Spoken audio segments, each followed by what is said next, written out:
Mari kita bahas topik hak perempuan dalam Islam. Menurut Kamus Oxford, hak perempuan adalah hak hukum, ekonomi dan sosial yang sama dengan hak laki-laki. Sebelum kita melihat hak-hak perempuan dalam Islam, kita perlu mengesampingkan pernyataan kategoris modern tentang bagaimana kehidupan harus dipimpin oleh perempuan. Anda harus memeriksa kecerdasan Anda sebelum percaya dengan apa yang dikatakan orang lain. Karena seringkali pikiran kita tersesat. Seperti ada masa ketika para ulama besar waktu itu mengira cahaya bulan adalah cahayanya sendiri. Tapi sekarang kita tahu bahwa cahaya bulan adalah cahaya yang dipantulkan dari matahari. Demikian pula, jika Anda menyimpulkan bagaimana media sebagian besar menggambarkan hak perempuan dalam Islam, ada kemungkinan Anda mungkin merasa bahwa hak perempuan dalam Islam ditundukkan. Saat ini 20–25% populasi dunia adalah Muslim. Beberapa masyarakat Muslim dekat dengan ajaran Islam. Sedangkan sebagian masyarakat Muslim berada jauh dari ajaran Islam. Jadi jika seseorang ingin menilai hak-hak perempuan dalam Islam, mereka seharusnya tidak menilai dengan melihat apa yang Muslim lakukan atau apa yang dilakukan masyarakat Muslim. Mereka harus menilai berdasarkan sumber otentik Islam. Sumber otentik Islam adalah Quran dan hadits otentik. Quran adalah wahyu Tuhan yang terakhir dan terakhir. Hadis otentik adalah ajaran utusan terakhir Islam, Nabi Muhammad. Sekarang, kita akan melihat hak perempuan dalam Islam berdasarkan sumber otentik yang disebutkan di atas. Saya telah membagi secara luas topik hak-hak perempuan dalam Islam menjadi 6 kategori. 1. Hak spiritual wanita dalam Islam. 2. Hak ekonomi wanita dalam Islam. 3. Hak sosial wanita dalam Islam. 4. Hak pendidikan wanita dalam Islam. 5. Hak hukum perempuan dalam Islam, dan 6. Hak politik perempuan dalam Islam. Ada beberapa ayat dalam Al-Quran dan hadits otentik untuk menjelaskan kategori ini secara rinci. Tetapi untuk membuatnya mudah dimengerti, saya akan mencoba menjelaskan setiap kategori hanya dengan satu ayat atau lebih. Pertama, kita akan melihat hak spiritual perempuan dalam Islam. Surga yang hanya diperuntukkan bagi laki-laki merupakan kesalahpahaman yang umum di kalangan non-Muslim tentang Islam. Kesalahpahaman ini dapat dengan mudah dijelaskan dengan ayat-ayat Al-Quran. Surah Nisa pasal nomor 4 ayat nomor 124 mengatakan, jika seorang pria atau wanita memiliki keyakinan dan melakukan perbuatan baik, mereka pasti akan masuk surga dan tidak ada ketidakadilan yang akan dilakukan terhadap mereka. Dengan membaca ayat di atas kita mengetahui bahwa tugas spiritual pria dan wanita dalam Islam adalah sama. Jadi sebagai wanita adalah haknya masuk surga dengan beriman kepada Allah dan beramal. Sekarang mari kita lihat hak ekonomi perempuan dalam Islam. Dalam Islam seorang wanita aman secara finansial. Sebelum pernikahannya, tanggung jawab ayah dan saudara laki-lakinya untuk menjaganya. Setelah pernikahannya, merupakan tanggung jawab suami dan putranya untuk menjaganya. Dalam surat Nisa bab nomor 4, ayat nomor 34 disebutkan,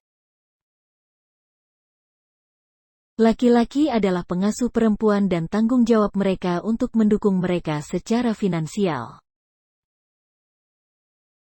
Selanjutnya surah Nisa pasal 4 ayat nomor 4. Kata, berikan kepada wanita yang akan kamu nikahi, mas kawin sebagai hadiah. Dalam perkawinan pengantin perempuan akan menerima hadiah berupa uang atau harta benda dari pengantin laki-laki. Nama hadiah yang diberikan oleh pengantin laki-laki ini disebut mahar. Selanjutnya dalam Islam seorang wanita diperbolehkan untuk mewarisi. Rinciannya disebutkan dalam surah Nisa pasal 4 ayat nomor 11 dan 12. Dan, wanita tidak perlu menghabiskan bagian mereka dari kekayaan warisan atau uang yang mereka peroleh untuk keluarga. Karena itu tanggung jawab laki-laki untuk merawat mereka secara finansial. Karenanya, dalam Islam perempuan aman secara finansial. Ada juga aturan tertentu yang harus dipatuhi wanita jika dia ingin menghasilkan uang dengan bekerja. Tapi itu topik yang berbeda. Jadi sebagai perempuan, adalah haknya untuk mendapatkan bantuan keuangan dari laki-laki. Sekarang mari kita lihat hak-hak sosial perempuan dalam Islam. Saya membagi lebih jauh hak-hak sosial perempuan dalam Islam menjadi 4 subkategori. 1. Hak anak perempuan dalam Islam. 2. Hak istri dalam Islam. 3. Hak-hak ibu dalam Islam, dan 4. Hak-hak saudari dalam Islam. Pertama kita akan melihat hak-hak anak perempuan dalam Islam. Surah Nahl bab nomor 16, ayat nomor 58 dan 59 mengatakan, mereka yang berpikir bahwa melahirkan anak perempuan adalah aib, atau mereka yang berpikir untuk membunuhnya, penilaiannya jahat.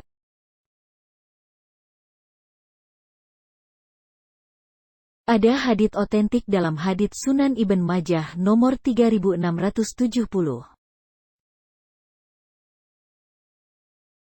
Di sana Nabi Muhammad bersabda, setiap orang yang membesarkan 2 anak perempuan dengan cinta dan kasih sayang, akan masuk surga. Jadi sebagai anak perempuan adalah haknya, untuk dibesarkan dengan perhatian dan kasih sayang yang baik oleh orang tuanya. Sekarang, kita akan membahas hak-hak istri dalam Islam. Surah Nisa pasal nomor 4 ayat nomor 21 mengatakan, pernikahan adalah kontrak sakral antara suami dan istri. Dan menurut surah Nisa pasal 4 ayat nomor 19, izin pengantin wanita adalah wajib untuk pernikahan. Selanjutnya surah Nisa pasal 4 ayat nomor 19 menyebutkan, perlakukan istri Anda dengan kebaikan meskipun Anda tidak menyukainya. Jadi sebagai seorang istri adalah haknya, untuk diperlakukan sebagai pasangan hidup yang setara oleh suaminya. Sekarang, mari kita lihat hak-hak ibu dalam Islam. Surah Isra pasal 17 ayat nomor 23 mengatakan, jangan bilang, ke orang tuamu. Selanjutnya dalam surah An-Na'am pasal 6 ayat nomor 151 mengatakan, berbaik hati kepada orang tuamu. Ada hadits otentik dalam kitab jihad, hadits nomor 3106.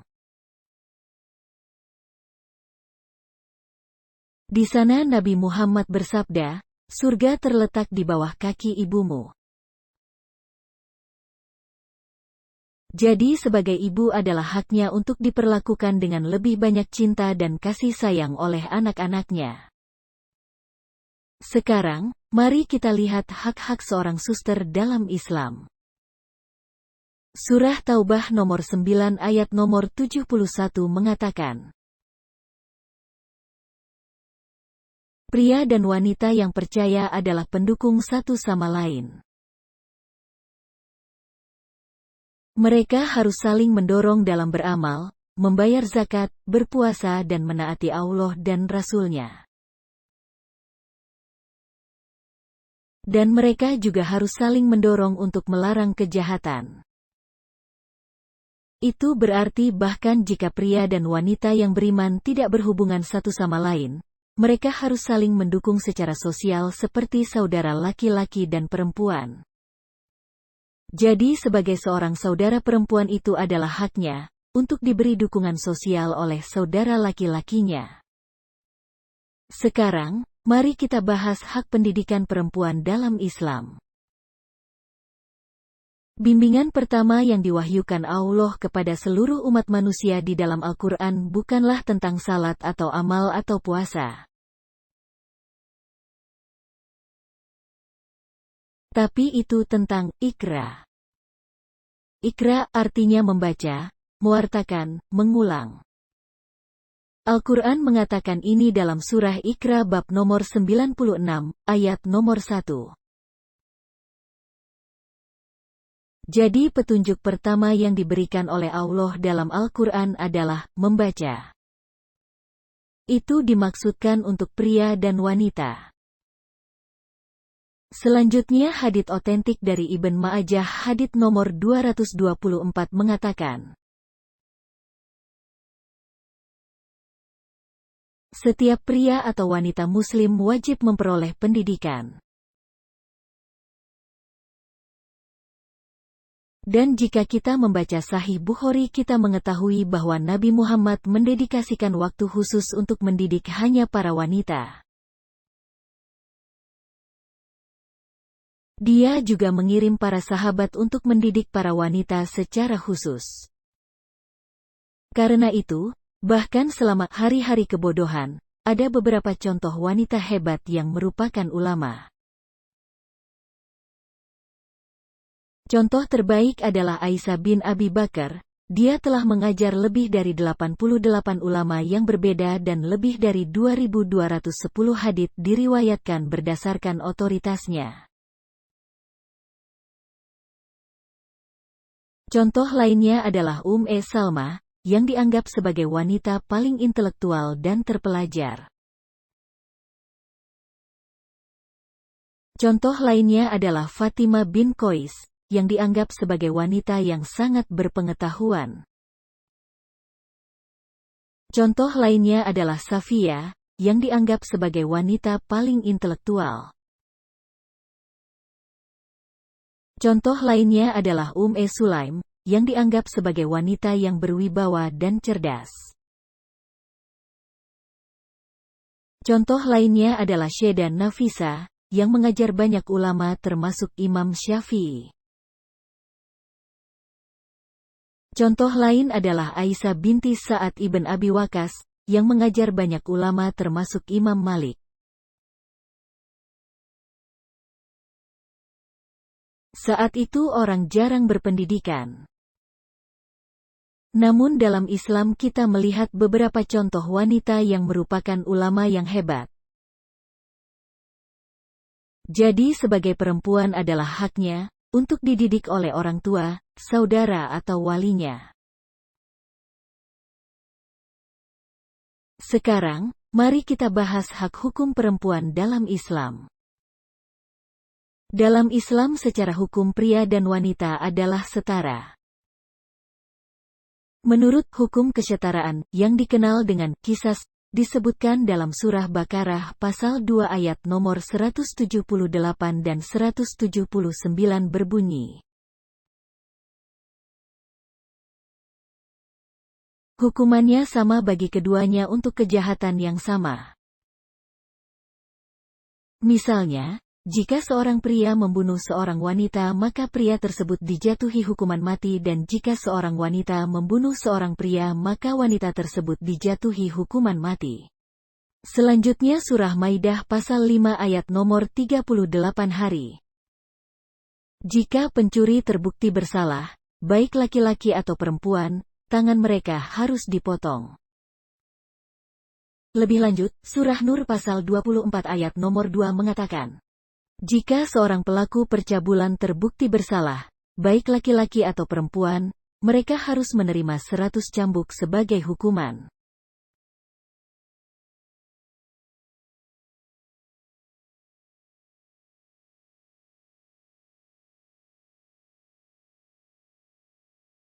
Lebih lanjut, Surah Baqarah pasal nomor 2 ayat nomor 282 menunjukkan, wanita berhak menjadi saksi.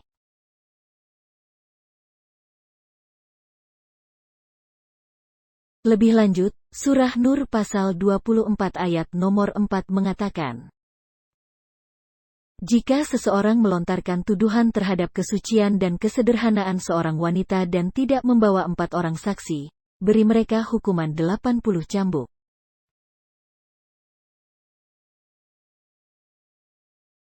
Begitulah Islam melindungi martabat perempuan secara hukum.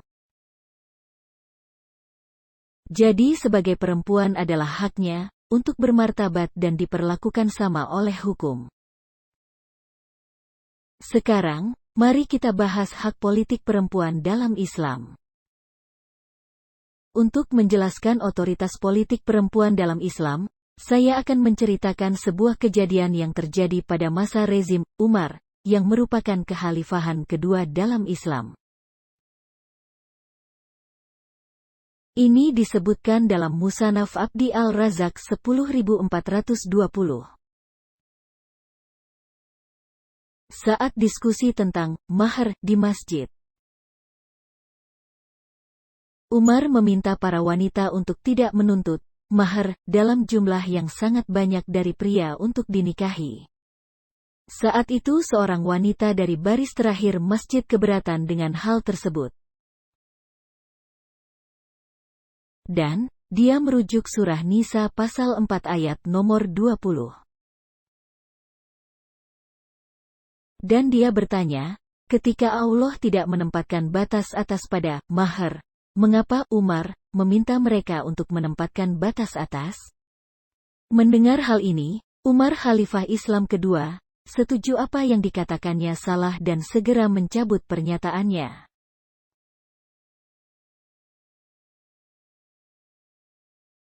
Dari contoh di atas kita bisa melihat bahwa seorang perempuan biasa dari baris terakhir masjid keberatan dengan pelanggaran konstitusi dan langsung diakui.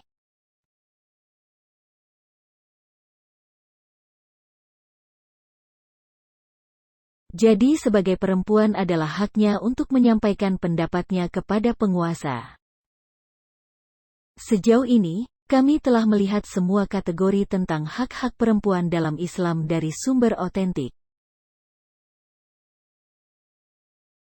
Pembahasan di atas adalah penjelasan singkat tentang hak-hak perempuan dalam Islam. Sekarang Anda akan menyadari bahwa dalam Islam wanita memiliki banyak keistimewaan. Sebagaimana pria dan wanita berbeda secara fisiologis, psikologis, biologis, dan fisik. Berdasarkan perbedaan tersebut, Allah telah menetapkan kewajiban untuk mereka. Beberapa tugas identik, beberapa tugas tidak identik. Dalam beberapa tugas, pria lebih diuntungkan, di beberapa tugas lain wanita lebih diuntungkan. Oleh karena itu Allah memberikan tugas yang sama dan tugas yang berbeda kepada pria dan wanita tergantung pada persamaan dan perbedaan mereka. Sehingga mereka bisa hidup bersama secara harmonis dan damai. Itulah alasannya jika Anda menganalisis hak-hak perempuan dalam Islam berdasarkan Al-Quran dan hadits otentik. Anda secara logis akan setuju bahwa wanita dalam Islam mereka dilindungi dan mereka tidak ditaklukkan. Semoga damai dan rahmat Allah atas semua orang yang saya sebutkan di atas. Segala puji bagi Allah yang adalah Tuhan seluruh alam.